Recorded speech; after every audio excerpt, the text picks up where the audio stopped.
Diyos ng lahat, o papuri sa kaitaasan. Siya'y papurihan ngayon at magpakailanman. Umawit ang daigdigan, lahat ng naroon. Umawit ang sangkatauhan, purihin ang Panginoon. Papuri sa kaitaasan, siya'y papurihan, Diyos ng lahat, o papuri sa kaitaasan. Siya'y papurihan ngayon at magpakailanman.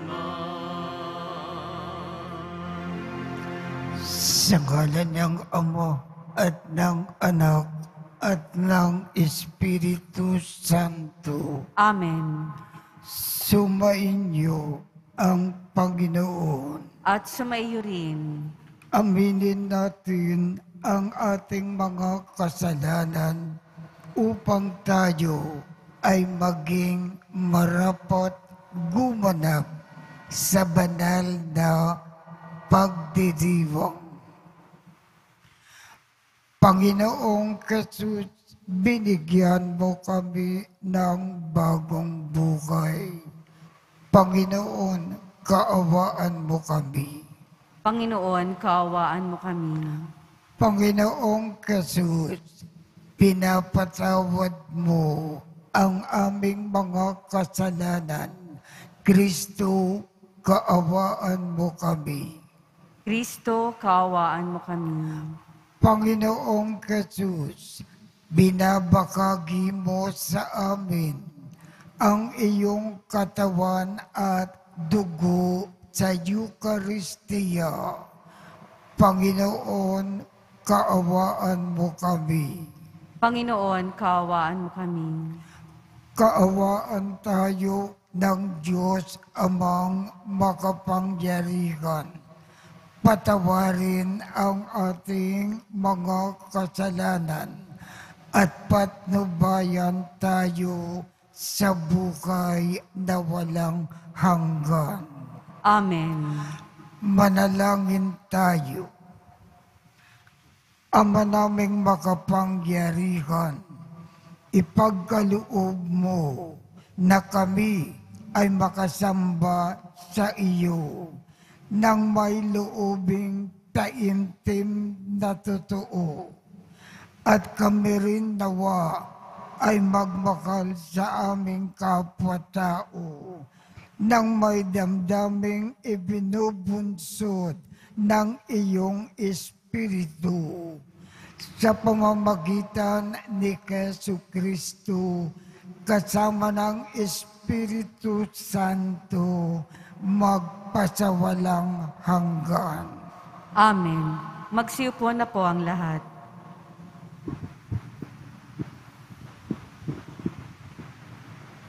Pagbasa mula sa ikalawang aklat ni Samuel. Noong mga araw na iyon, natagpuan ng ilang kawal ni David si Absalom. Nakita nila itong nakasakay sa mola at pagdaraan sa ilalim isang malaking puno ng ensina, nasabit ang ulo nito sa mga sanga. Siya'y napabitin at naiwan ng mola. Isa sa mga nakakita nito ang nagsabi kay Joab, "Nakita ko si Absalom na nakabitin sa puno ng ensina." Pumili si Joab ng 3 sibat at isa-isang itinusok sa David ni Absalom na nooy buhay pang nakabitin sa puno. Nakaupo noon si David sa pagitan ng pintuang panlabas at pintuang panloob ng lungsod. Umakyat naman sa bantayan ng muog ang isang taliba. Pagtanaw niya'y may nakita siyang isang lalaking tumatakbong palapit. Tinawag niya ang pansin ng hari tungkol sa kanyang nakita. Wika ng hari, kung nag-iisa, pihong may dalang mabuting balita. Sinabi sa kanya ng hari, "Diyan ka muna tumayo sa isang tabi." At gayon nga ang ginawa ni Ahimahas. Dumating naman ang kusita at ganito ang sabi, "Mabuting balita inyong kamahalan. Ngayong araw na ito'y iniligtas kayo ng Panginoon sa lahat ng naghihimagsik laban sa inyo." "Kumusta si Absalom?" tanong ng hari. "Sana'y sapitin ng lahat ng kaaway ng hari at lahat na naghahangad manakit sa inyo ang sinapit ni Absalom." Sa balitang ito'y naghinagpis ang hari. Umakyat siya sa isang silid sa itaas ng pintuan ng lungsod at nanangis ng gayon na lamang. Wika niya, "Absalom, Absalom, anak ko, bakit kaya hindi pa ako, sa halip na ikaw, ang namatay?" May nagbalita kay Joab ng hari na nangis at nagluluksa sa pagkamatay ni Absalom, kaya't nauwi sa pagluluksa ang tagumpay ng hukbo. Nabalitaan ng mga tao na labis na dinamdam ng hari ang nangyari sa kanyang anak, kaya't lihim silang pumasok sa lungsod para silang makawal na nahihiyang pakita sa madla dahil sa pagkatalo sa labanan. Ang salita ng Diyos. Salamat sa Diyos. Poon sa aking dalangin, ako sana'y inyong digin. Poon sa aking dalangin, ako sana'y iyong dinggin. Sa aking dalangin, ako iyong dinggin. Tugunin mo poon ang aking pagdaing. Ako'y mahina na't wala nang tumingin. Yamang ako'y tapat, ingatan ang buhay. Lingkod mo'y iligtas sa kapahamakan, pagkat may tiwala sa iyo kailanman.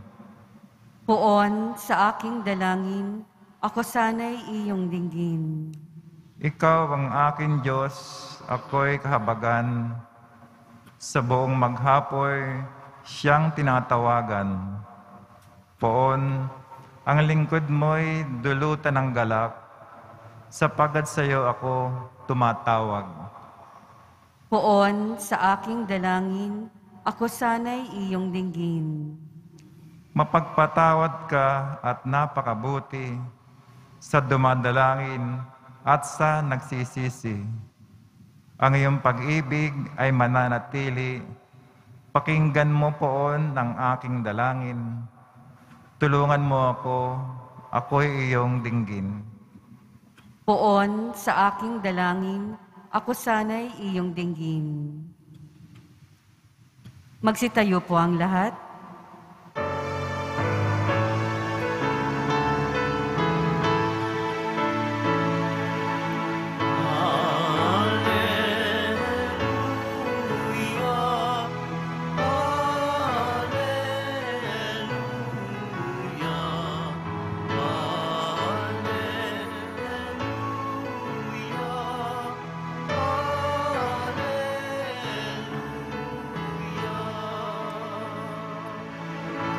Inako ni Jesucristo ang sakit ng mga tao upang matubos niya tayo.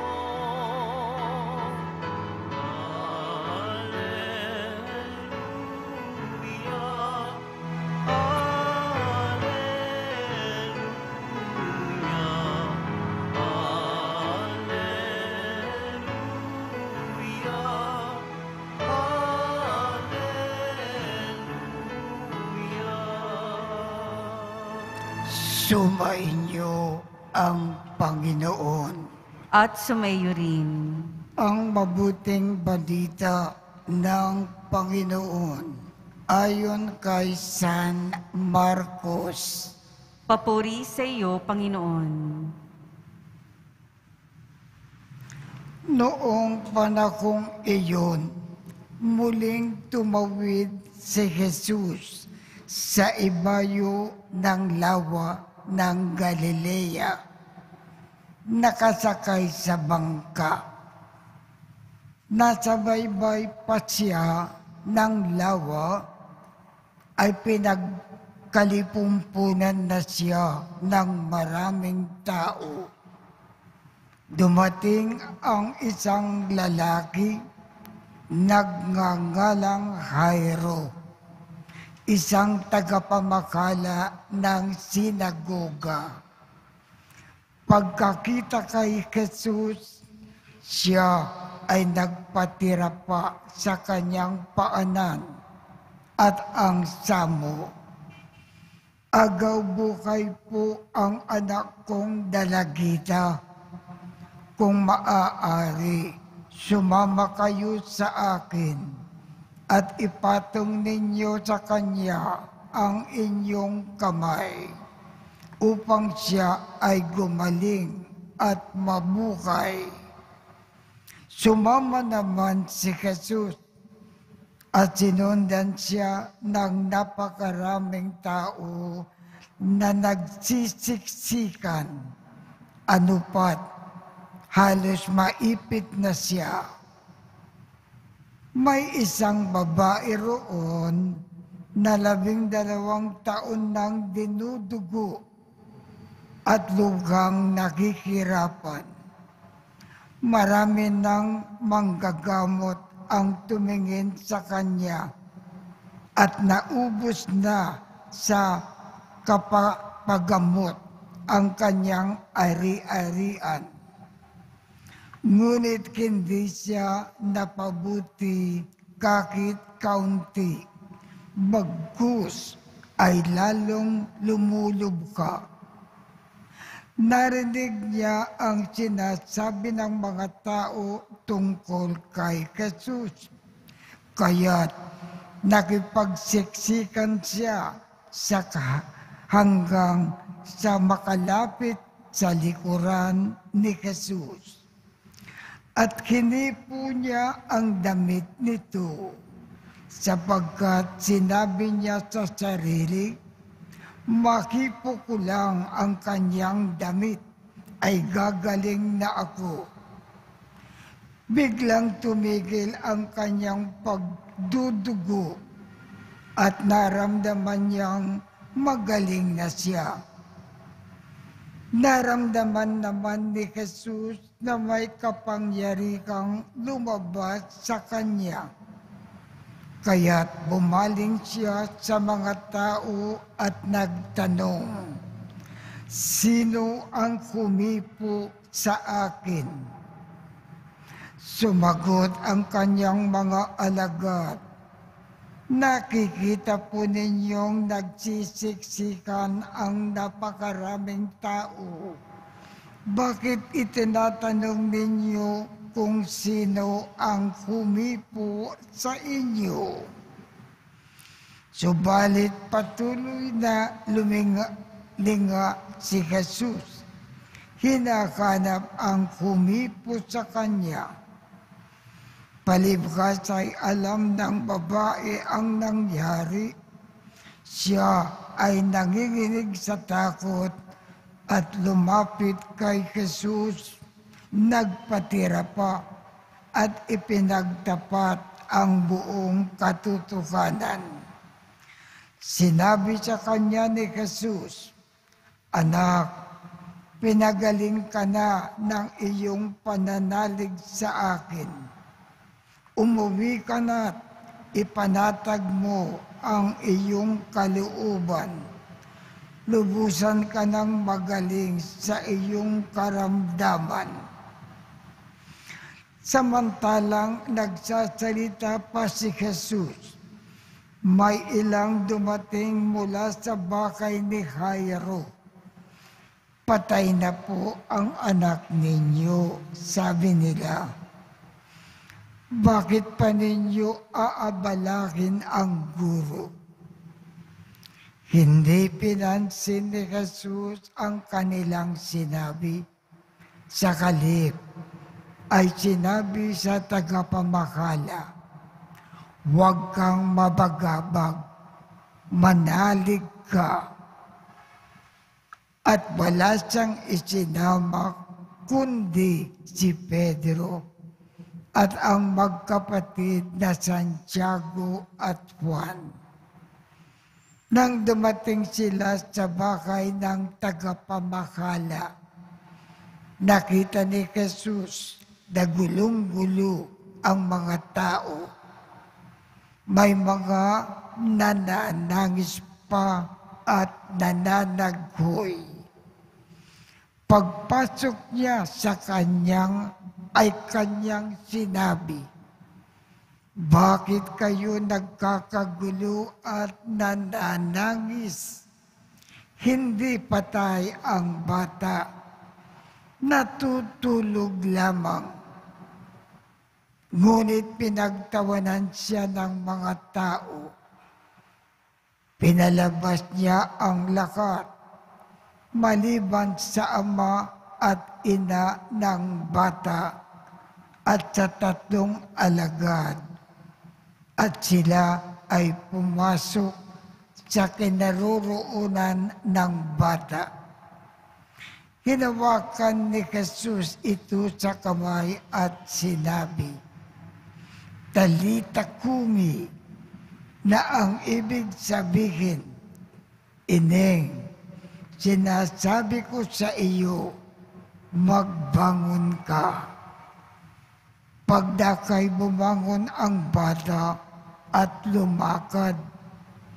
Siya'y 12 taon na at namangha ang lahat. Mahigpit na ipinagbilin ni Jesus na huwag ipaalam ito kanino man at iniutos niyang bigyan ng pagkain ang bata. Ang mabuting balita ng Panginoon. Pinupuri ka namin, Panginoong Hesukristo. Magsiupo na po ang lahat. Ang anak na dalagita ni Jairo ay may sakit na malubha, malapit ng mamatay. Bakit itong anak na dalagita gumaling? Ang dahilan, ipinakiusap kasi ni Jairo kay Jesus na pagalingin niya ang kanyang anak na dalagita. Itong babaeng dinudugo ng maraming taon, bakit siya gumaling? Lumapit din siya sa Panginoon para ang Panginoon pagalingin siya. Kaya siya ay gumaling. Ano ngayon ang ibig ipaalam sa atin ng Ebanghelyo? Kung mayroon tayong mahal sa buhay na may sakit, ibig natin siyang gumaling. Lumapit tayo sa Panginoon at hilingin natin ang kanyang tulong. Kung mayroon din tayong sakit, ibig din natin gumaling. Lumapit din tayo sa Panginoon at hilingin natin ang kanyang tulong. Ipagkakaloob ng Panginoon ang lahat ng ating kahilingan. Lagi tayong lumapit sa Panginoon sa lahat ng ating pangangailangan.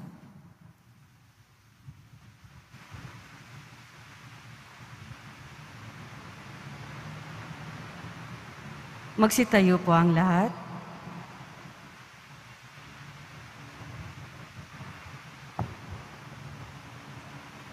Kalakip na ang buong pananalig habang nananalangin tayo ng may pananampalataya sa Diyos Ama.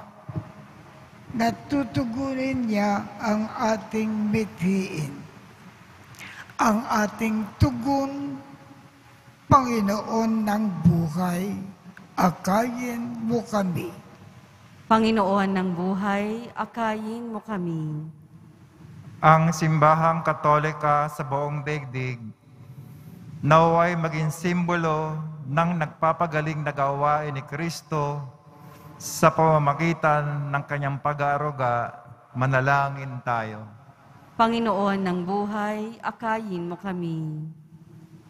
Tayong lahat naway makilahok at makiisa sa mga nagnanais na mapanatili ang kalusugan at kalinisan ng ating kapaligiran. Manalangin tayo.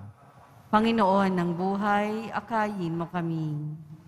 Ang mga doktor at mga nurse at yung mga nag-aalaga ng mga may sakit, naway maipakita nila ang habag at kahinahunan ni Kristo. Manalangin tayo. Panginoon ng buhay, akayin mo kami. Ang siyensya sa panggagamot, naway dagli makatagpo ng lunas sa mga di karaniwang karamdaman na nagiging hadlang sa mga nagdurusa. Manalangin tayo. Panginoon ng buhay, akayin mo kami. Makalangit na Ama, tulungan mo kami na patuloy na manalig sa iyo at sumampalataya sa nagpapagaling na kapangyarihan ng iyong anak. Hinihiling namin ito sa pamamagitan ni Kristo na aming Panginoon. Amen. Magsiupo na po ang lahat.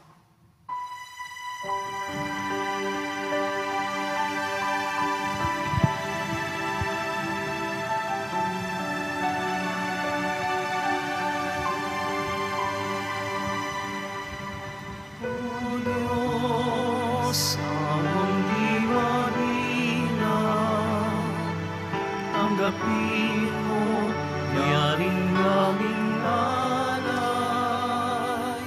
Gawin ito bilang tanda ng aming kaligtasan. Narito, O Ama, alak at tinapay, bunga ng lupa at ng aming paggawa.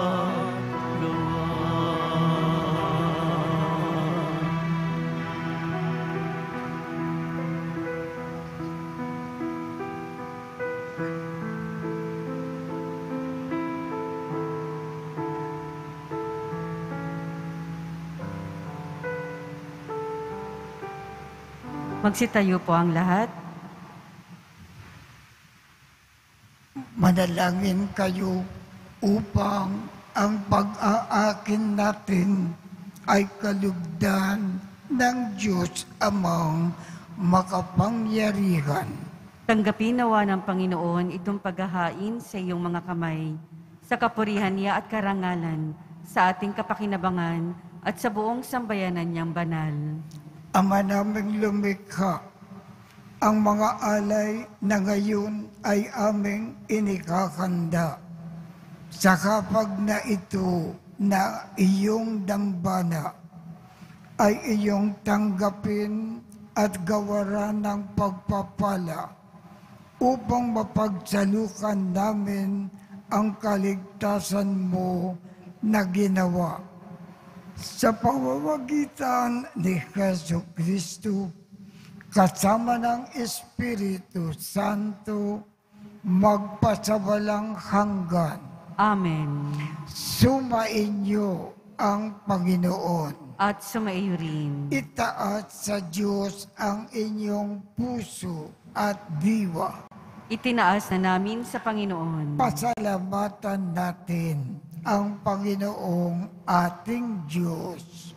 Marapat na siya ay pasalamatan. Ama naming makapangyarihan, tunay ngang marapat na ikaw ay aming pasalamatan sa iyong paglingap at gaganda kang loob. Ang tao ay nilikha mo at pinangangasiwa sa sansinukob. Sa kangad mo na siya ay iwastong lubos. Siya ay pinagdusa mo sa kanyang pagtalikod. Sa iyong paggiliw, iyong ipinakintulot na makabalik siya sa pamamagitan ni Kristo Jesus. Kaya kaisa ng mga anghel na nagsisiawit ng papuri sa iyo nang walang kumpay sa kalangitan. Kami ay nagbubunyi sa iyong kadakilaan. Santo, Santo, Santo, Panginoong Diyos ng mga hukbo, napupuno ang langit at lupa ng kadakilaan mo, o sana sa kaitaasan. Pinagpala ang naparirito sa ngalan ng Panginoon, o sana sa kaitaasan. Magsiluhod po ang lahat. Ama naming banal, ikaw ang bukal ng tanang kabanalan. Kaya't sa pamamagitan ng iyong Espiritu, gawin mong banal ang mga kaloob na ito upang para sa amin ay maging katawan at dugo ng aming Panginoong Jesucristo. Bago niya pinagtiis ang kusang loob na maging handog, hinawakan niya ang tinapay. Pinasalamatan kanya. Pinaghati-hati niya iyon. Iniabot sa kanyang mga alagad at sinabi, tanggapin ninyong lakat ito at kanin. Ito ang aking katawan na ikakandog para sa inyo.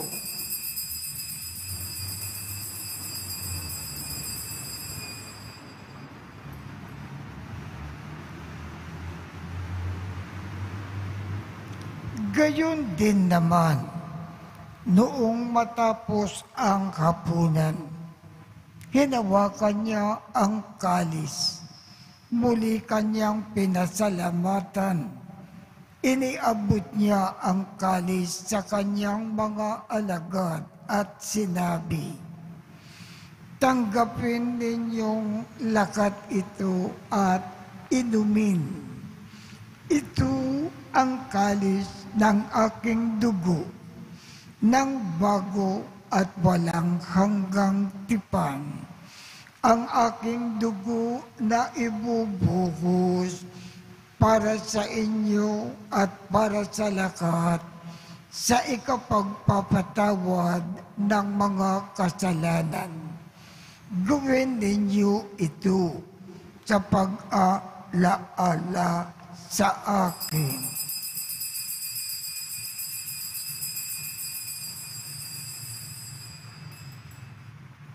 Magsitayo po ang lahat.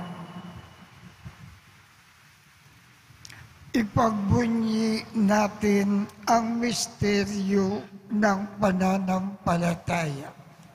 Si Kristo'y namatay, si Kristo'y nabuhay, si Kristo'y babalik sa wakas ng panahon. Ama, ginagawa namin ngayon ang pag-aalala sa pagkamatay at muling pagkabuhay ng iyong anak. Kaya't iniaalay namin sa iyo ang tinapay na nagbibigay buhay at ang kalis na nagkakaloob ng kaligtasan.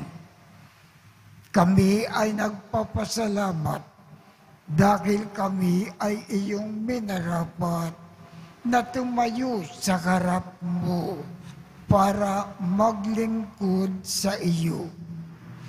Isinasamo namin kaming magsasalo-salo sa katawan at dugo ni Kristo ay mabuklod sa pagkakaisa sa pamamagitan ng Espiritu Santo.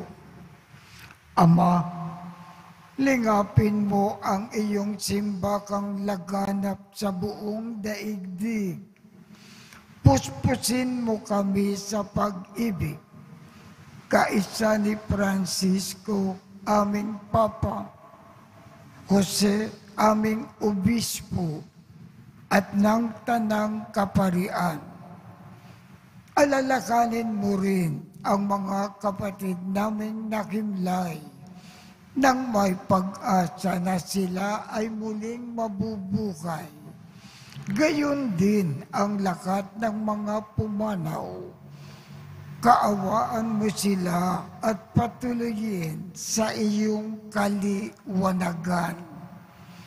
Kaawaan mo at pagindapatin kaming lahat na makasalo sa iyong buhay na walang wakas. Kaisa ng makal na Birhen Maria na ina ng Diyos, ng kabiyak ng puso niyang si San Jose, kaisa ng mga apostol, at ng lakat ng mga banal na namuhay dito sa daigdig ng kalugod-lugod sa iyo. Maipagdiwang nawa namin ang pagpupuri sa ikararangal mo sa pamamagitan ng iyong anak na aming Panginoong Jesucristo. Sa pamamagitan ni Kristo, kasama niya at sa Kanya, ang lakat ng parangal at papuri ay sa iyo, Diyos amang makapangyarihan, kasama ng Espiritu Santo, magpasawalang hanggan. Amen. Sa tagubilin ng mga nakagagaling na utos at turo ng ating Panginoong Jesus, ipakayag natin ng lakas loob.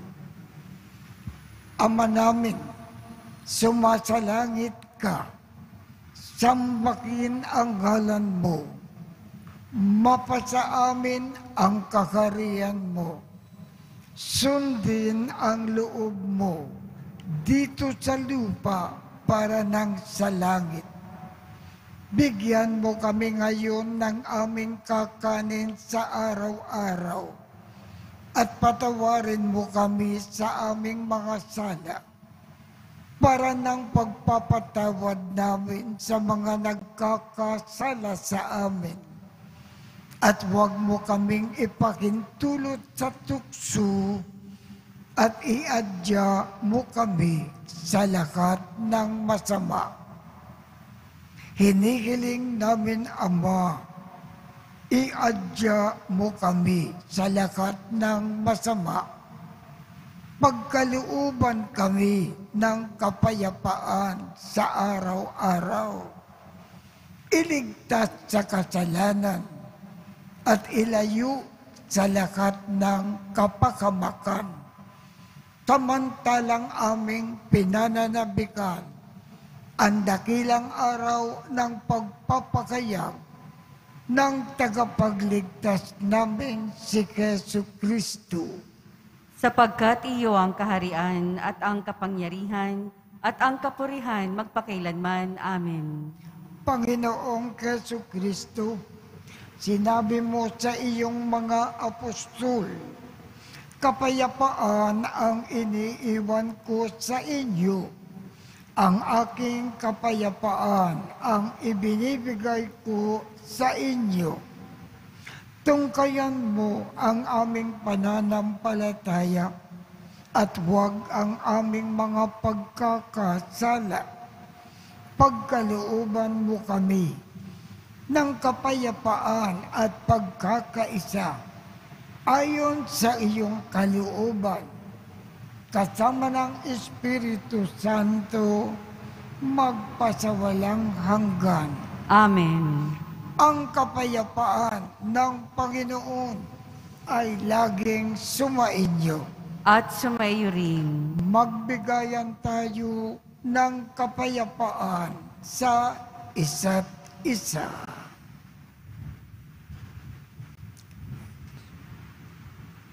Kordero ng Diyos na nag-aalis ng mga kasalanan ng sanlibutan, maawa ka sa amin.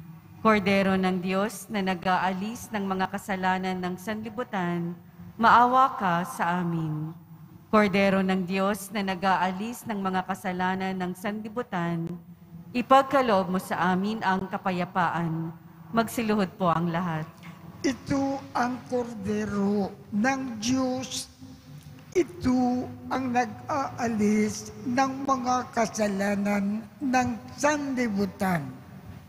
Mapalad ang mga inaanyayahan sa kanyang piging.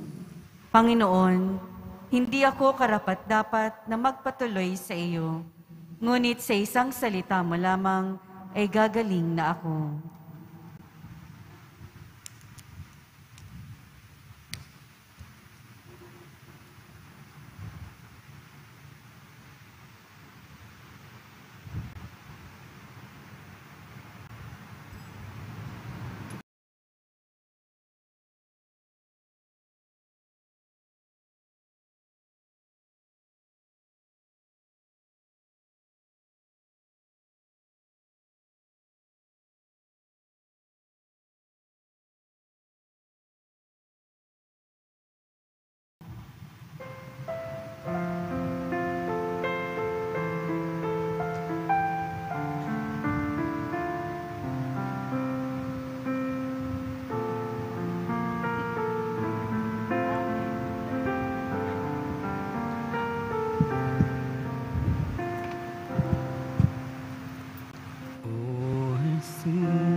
Kapwa ko kasing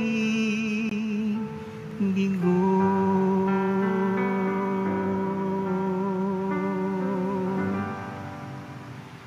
Magsitayo po ang lahat. Manalangin tayo. Ama naming mapagmahal, kaming nagsipakinabang sa piging ng aming kinamtang kaligtasan, ay kumikiling na iyong bigyan kaunlaran sa pananampalataya na wagas kailanman. sa tulong ng panubos na ngayon ay iyong bigay. Sa pamamagitan ni Jesu Kristo, kasama ng Espiritu Santo, magpasawalang hanggan. Amen. Sumainyo ang Panginoon At sumayo rin. at pagpalain kayong lahat ng makapangyarihang Diyos, Ama, Anak, at Espiritu Santo. Amen. Tapos na po ang misa. Humayo tayong mapayapa. Salamat sa Diyos.